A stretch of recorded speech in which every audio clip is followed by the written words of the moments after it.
40 члената македонска делегација денес оствари работна посета во Пула, Република Хрватска, поточно со претседателот на регионот Истра. Хрватска е земја која е административно поделена на жупании, градови и општини. Посебно внимание се посветува на развојот на регионите, а Агенцијата за регионален развој на Истра, за која домакините тврдат дека е најстара и најуспешна, посебно внимание посветува на обезбедување на финансиски извори по 2014 година, како и на воспоставување на финансиски договори со централната власт. Оваквите искуства ќе бидат од големо значење за нашите општини, бидејќи ние се соочуваме со еден почеток во однос на имплементација на ваквите фондови, пред се во предпристапните фондови, како и фондовите на ИПА од Европската Унија. Ние сме во ситуација како земја да се учиме на грешките на Хрватска и на Словенија, така да можеме од сите да го земеме најдоброто. Треба да им се даде поголема важност на регионалните здружувања, односно на планските региони кај нас и нивните буџети да се распределуваат поравномерно за сите општини. Сето ова искуство што го видовме денес во најголема мера ќе го пренесеме во својата земја и во регионите и општините од каде што доаѓаме.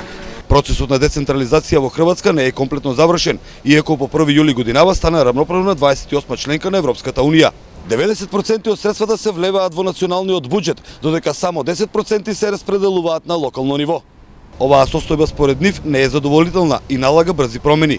Слушнавме дека и тие не се задоволни од тој процент и тие се надеваат на некое зголемување, исто и ние. И нас 3,6 од централниот буџет влегува во локалната самоуправа, тие веќе се и пред нас околу 10%, но секоја година кај нас се зголемува овој процент. Организаторите и градоначелниците од 5 плански региони, кои 3 дена беа во посета на Италија, Словенија и Хрватска, поточно Трст, Копер и Пула, велат дека тематското патување е од голема корист за имплементирање на наученото, но и драгоцено искуство во креирање на проекти кои ги задоволат европските стандарди. Овие искуства што ги добиваме овдека, ако успееме да ги наметиме како стратегија на владата во моćните развојни стратегии за развојните планови на Република Македонија, ќе даде резултати што побрзо да се конектираме по овие европски процеси. Развивале проекти пред пристапувањето во Европската Унија и како практично тоа било подготовка за користење на оние големи структурни фондови.